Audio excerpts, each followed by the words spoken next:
Your brother will take over the family business starting Monday." The words crashed across the oak-paneled dining room like a gavel.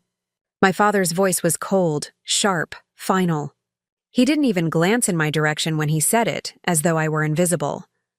"Before we begin, drop a comment and tell us where are you from and from which city you're watching our videos. And after watching the whole video, don't forget to tell us, what would you do in this situation? Be honest, tell me in the comments below. We read every comment. Let's begin." I clenched the edge of my chair, heat rising in my chest. My brother Ryan leaned back in his seat with that smug grin he'd perfected since childhood. His fiancée giggled, whispering something cruel under her breath. The rest of the table erupted in laughter, an easy chorus of mockery that left me sitting in silence. My jaw tight. "Dad," I finally said, my voice steady but low. "You didn't even ask if I wanted to step up." He scoffed, finally turning toward me. His eyes were sharp, dismissive. "You? You're not worthy of this company, Emily. You've always been second best. Ryan has the mind for business. You have nothing but reckless ideas." The laughter swelled again, Ryan even clinking his glass against his girlfriend's as if celebrating a victory. I swallowed hard, forcing myself not to flinch. I had been humiliated by them for years. I had been underestimated, sidelined, ignored. But tonight I wasn't going to leave the table in shame. "Is that what you all think?" I asked, my fingers moving calmly to my laptop on the sideboard. I flipped it open, my heartbeat slamming in my ears. The screen glowed, illuminating the shocked faces as I clicked a file.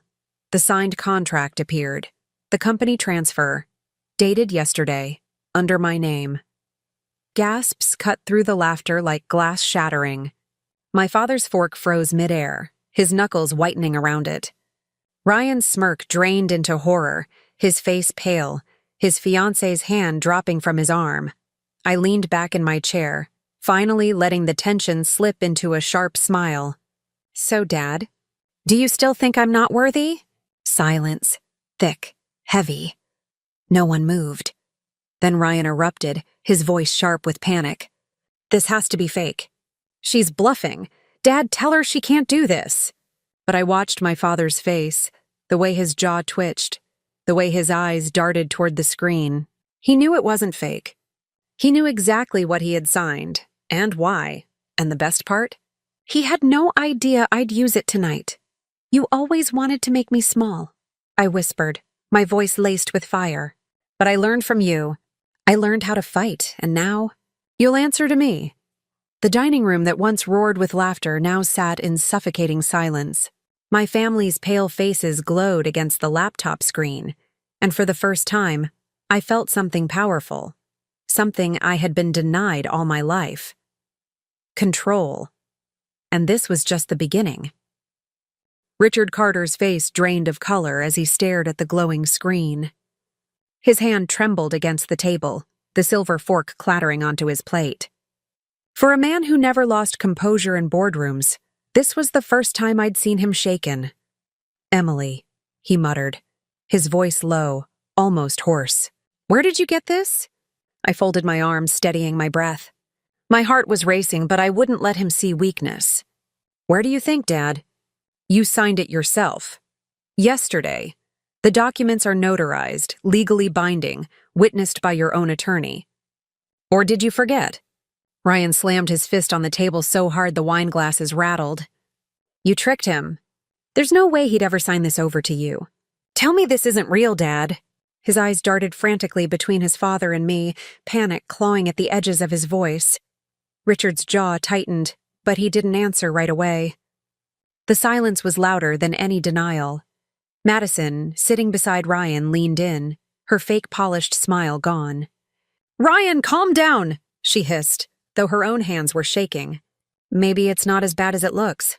Maybe your dad can reverse it." Her words were gasoline on fire. Ryan whipped around at her. "Not as bad as it looks? Do you even understand what this means? She owns everything now. The company, the properties, the accounts, everything." I let his outburst wash over me, then leaned forward, lowering my voice to a sharp whisper that cut through the chaos. No, Ryan, not everything. Just the business you thought would fall into your lap. His face flushed red. You stole this from me! I met his fury with calm steel. I didn't steal anything. I earned it. While you spent nights partying, throwing Dad's money at whatever shallow distraction you could find, I worked. I studied. I built contacts. And when Dad made one mistake, just one, I was ready to step in. Richard finally snapped back, his voice cold, his eyes burning with restrained rage. You manipulated me. I met his stare head on. No, Dad, I gave you a pen and a choice. You signed. That's not manipulation. That's business. The weight of my words hung heavy in the air. For years, he had called me weak, unfit, not worth the family name. Now he sat frozen, humiliated in front of the very people who once laughed at me. But Ryan wasn't finished. He shoved his chair back, pointing a trembling finger at me. You'll never run this company. You don't have the guts, Emily. No one will respect you. The board, the investors, they'll laugh in your face. You're nothing but a... Enough! The word came out of me sharper than I intended. My voice echoed in the dining room, silencing him mid-sentence. Even Madison flinched. I stood, closing the laptop with deliberate slowness. You want to talk about respect? Watch me, Ryan. Watch me walk into that office Monday morning as the CEO. Watch the board answer to me. Watch the employees you've ignored look to me for leadership. Because whether you like it or not, I own this now, Madison whispered to him, panicked. Ryan, sit down. You're making it worse. Worse? He laughed bitterly, his voice cracking. It can't get worse. She's ruined everything. The truth was written all over his face. Fear. Not just fear of losing money, but fear of losing control. The power he had always assumed was his. Richard's voice cut in, low and heavy, like a final blow. You've embarrassed this family, Emily. Do you really think this little stunt will make anyone take you seriously? You're playing with fire.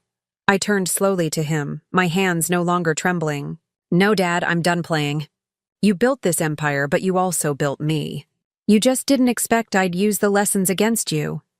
For the first time, his eyes flickered, not with rage, but with something else. Fear. The silence that followed was suffocating. Every tick of the grandfather clock in the corner sounded like a hammer. Madison stared at her untouched plate. Ryan paced the room like a caged animal, and Richard's hand shook slightly as he reached for his glass. Then Ryan broke the silence with a laugh, a cold, desperate laugh. You think this is over? You think you've won? No. Monday morning, you'll walk into that office, and I'll be there. I'll drag you out in front of everyone if I have to. His threat didn't scare me. If anything, it fueled me. Then bring your fight, Ryan, I said calmly. But be ready, because when the dust settles, you'll realize I'm not the girl you used to laugh at. I'm the woman you'll answer to. Madison stood abruptly, her voice shaking. I need to use the restroom, she stammered before hurrying out of the room. Her mask of confidence had crumbled completely. Ryan turned back to me, his face red, veins straining in his neck. You're going to regret this. You'll regret ever crossing me. I tilted my head, my eyes unflinching. Funny. That's exactly what I was about to say to you. The dining room, once filled with smug laughter, now felt like a battlefield. And for the first time, I wasn't the one bleeding, I was the one holding the sword. Monday morning came like a storm. The Carter Enterprises tower gleamed in the sunlight, its glass walls reflecting the city like a fortress. For years, I had walked through those doors in silence, unnoticed, just the other Carter kid.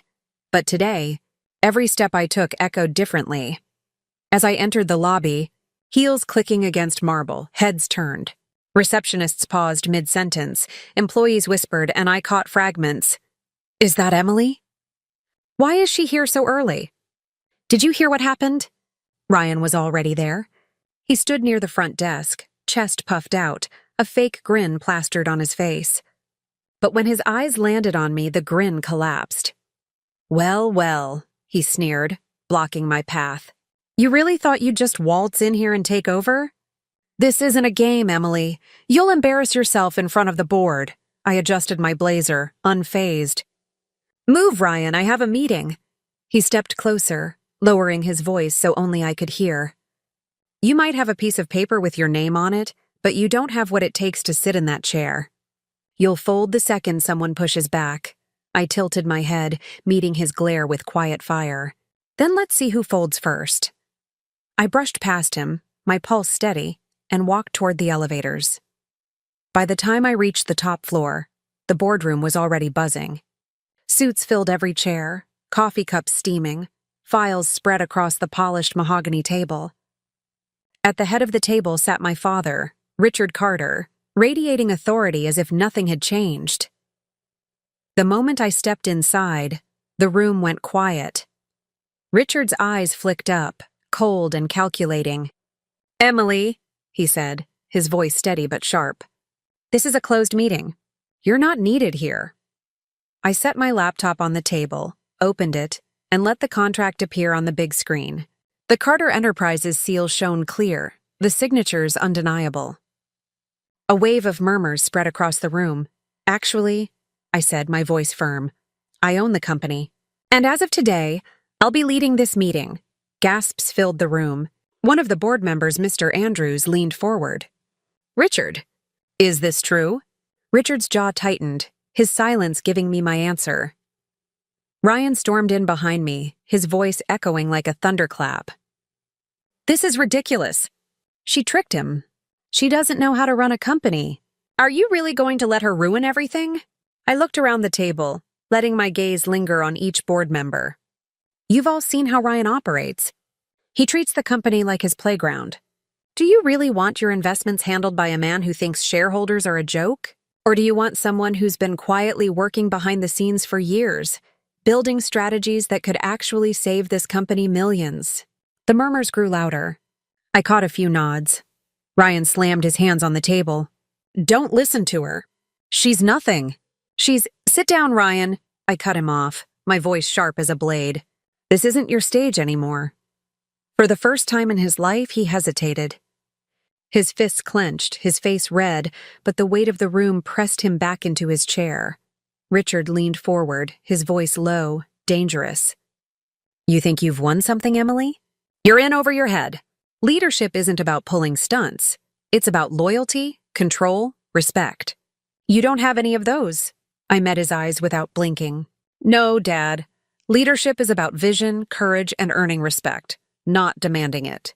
You built this empire, but you also built its cracks. And I'm the one who's going to fix them." Silence fell again. The board was watching not him, but me.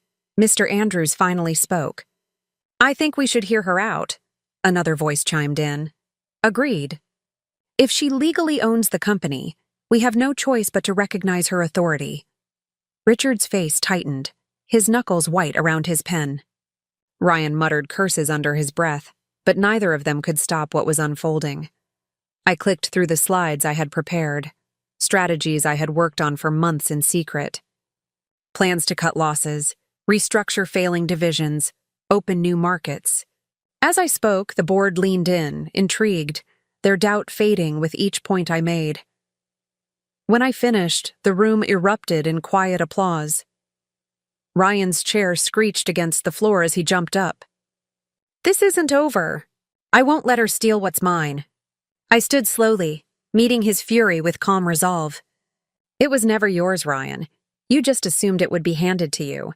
But I don't assume. I act." Richard's eyes locked on mine, his voice barely above a whisper. "You'll regret this, Emily." I held his stare. "Maybe. But at least I won't regret being silent anymore." The boardroom door swung shut behind me as I left. And for the first time, the tower that once made me feel small now felt like it belonged to me. But I knew one thing for certain. This was far from over. The week after I took my seat at the head of Carter Enterprises felt like walking through fire. Every move I made was under a microscope. Some employees whispered support, others waited for me to fail. But I didn't back down. I spent late nights in the office, poring over numbers, preparing presentations, meeting with teams Ryan had ignored. And that's when the sabotage began. Emails went missing. Reports were accidentally deleted. Meetings I scheduled mysteriously never reached the calendar. At first, I thought it was coincidence. But then I walked past the open conference room door and heard Ryan's voice. "We'll make her stumble in front of the board. If she looks incompetent, they'll beg Dad to take control again." My chest tightened. So that was their plan, public humiliation. They wanted to prove me unfit, just like they'd always said. I didn't step into the room. Instead, I walked away quietly, my resolve hardening. If they wanted to test me, I'd let them. But this time, I wouldn't just survive. I'd win. The showdown came on Friday. The board gathered in the largest conference hall, media cameras stationed outside. It was the quarterly review, a make-or-break moment for any CEO. I walked in, files in hand, wearing a navy suit that cut clean lines against my frame. Ryan sat near the back, smirking, his phone in hand like he already had the victory clip queued up. Richard sat beside him, stone-faced, arms folded. I began my presentation. Charts, figures, projections, the company's strengths and weaknesses laid bare. I spoke clearly, confidently, refusing to let my voice waver. But halfway through, the projector glitched. The slides scrambled, entire sections missing. Gasps rippled through the room. Ryan's grin widened. He whispered something to Madison, who had tagged along like an ornament, and they both chuckled. For one breathless second, I felt the ground crack beneath me. This was their sabotage. They wanted me to freeze, to crumble in front of everyone. Instead, I closed the laptop and stepped away from the podium. "Looks like someone doesn't want you to hear the truth," I said, my voice steady, eyes sweeping the room. "So let's do this without slides. Let me tell you directly," and I did. From memory, I outlined every number, every strategy, every proposal I had built. I didn't miss a single detail. The room leaned in, scribbling notes, nodding, following every word. The absence of visuals made my words sharper, my authority clearer. By the time I finished, the board erupted in applause louder than before. Reporters scrambled to capture every second. Ryan shot out of his chair, furious. "She's lying. She's making it all sound better than it is. You can't trust her." But this time, someone else spoke. Mr. Andrews, the most senior board member, turned to him with a glare. "Sit down, Ryan. For once in your life, listen. Your sister just proved she's more prepared than you've ever been." The words silenced him like a slap. Richard's face was unreadable, but his knuckles were white where they gripped the table. "You think this is over?" he muttered, his voice low but seething. I met his stare in front of everyone. "It's not over. It's a beginning. A beginning where this company isn't treated like your personal kingdom, but like a place where people actually matter." The board nodded, several members clapping again. Ryan's rage boiled over. "You can't do this to me." "You can't!" His voice cracked, echoing across the hall. Madison tugged at his sleeve, embarrassed. But he ripped free, red-faced and trembling. "You stole everything!" I stood tall, my voice steady. "No, Ryan, I didn't steal anything. I took what you never valued, and that's why you lost it." The room fell silent again, every eye on me. I didn't just sound like a CEO. I sounded like someone who finally understood her own power. As the meeting adjourned, the board filed out with quiet conversations and approving glances. Reporters swarmed outside, shouting questions, flashes lighting up the hall. Ryan stormed past them, Madison trailing, her head down. Richard stayed seated for a long moment, then rose slowly, his expression carved from stone. When he reached me, he leaned close enough for only me to hear. "You've made enemies today, Emily, powerful ones. Be careful, I didn't flinch. I've lived my whole life in your shadow, Dad. I'm not afraid of the dark anymore." For the first time, he didn't have an answer. I walked out into the lobby, the crowd parting as cameras flashed. And in that moment, standing tall in the company I now owned, I realized something deeper than victory. It wasn't just about revenge. It wasn't just about proving them wrong. It was about proving to myself that I was always enough. And as the city lights glowed outside, I knew one thing for certain. They had tried to bury me in silence, but I had grown loud enough that they could never silence me again.